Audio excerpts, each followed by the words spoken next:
আসসালামু আলাইকুম। আশা করি সবাই ভালো আছেন।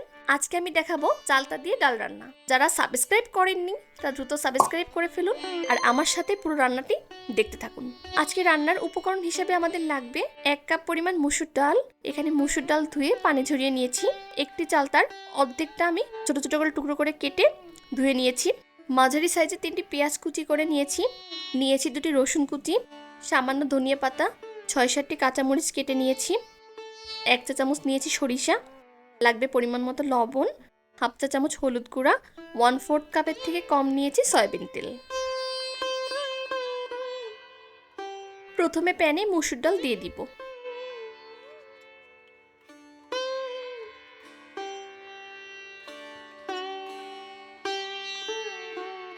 এরপর কিছুটা পেঁয়াজ কুচি এবং রসুন কুচি দিয়ে দিব। এরপর হলুদ গুঁড়া আর সামান্য লবণ দিয়ে দিব।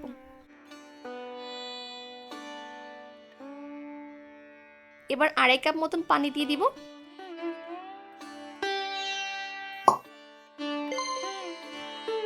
সামান্য নাড়িয়ে আমি ঢাকা দিয়ে দিব ডালটা সেদ্ধ হয়ে আসার জন্য। এই সময় চুলার আঁচ ফুলে দিয়ে সেদ্ধ করব।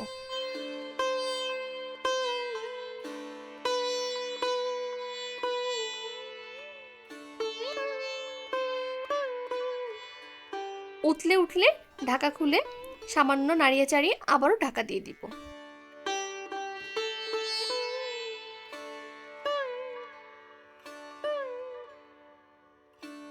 এরপর ডালটা নরম হয়ে আসলে আমি একটা ডাল ঘুটনি নিয়ে ডালগুলো পিষে নিব, যেন ডালগুলো আস্তে আস্তে না থাকে। এই সময় চুলার আঁচ কমিয়ে দিব। খানিকটা সময় দিয়ে এভাবে ঘুটে নিব।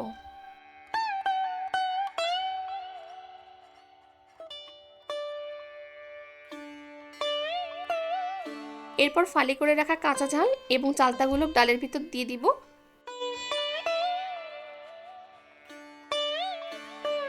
এরপর সামান্য নেড়ে মিশিয়ে দিতে হবে।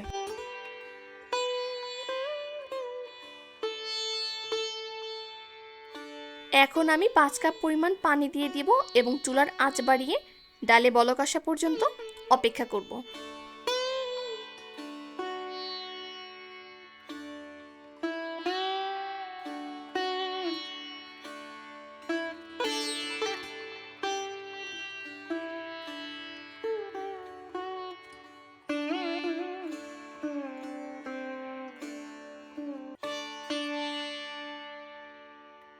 বলক চলে আসলে আমি ডালটা নামিয়ে অন্য একটি পাত্রে ঢেলে নিব।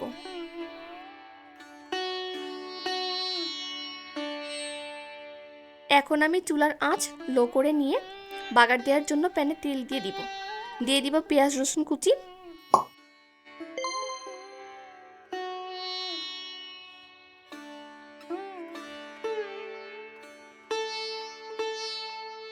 পেঁয়াজ রসুন সামান্য ভাজা হলে এর ভিতর দিয়ে দিব গোটা সরিষা।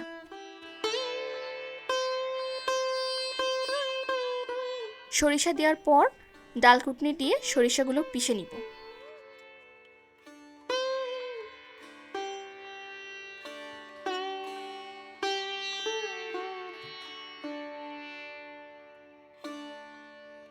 সবশেষে ডালটা এর ভিতর দিয়ে দিব।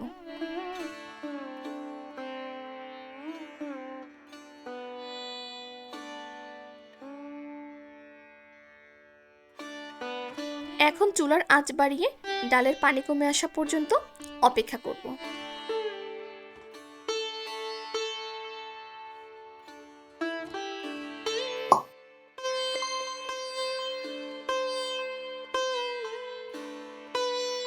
ডালের পানি কমে গেলে নামানোর 2 মিনিট আগে আমি ধনিয়া পাতা কুচি দিয়ে দিব।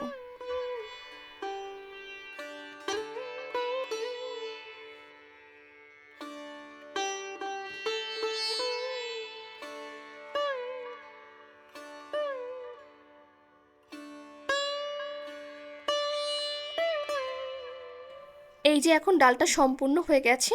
এখন আমি চুলা থেকে নামিয়ে নিব। আপনারা বাসায় এই চালতা দিয়ে ডাল ট্রাই করে দেখতে পারেন।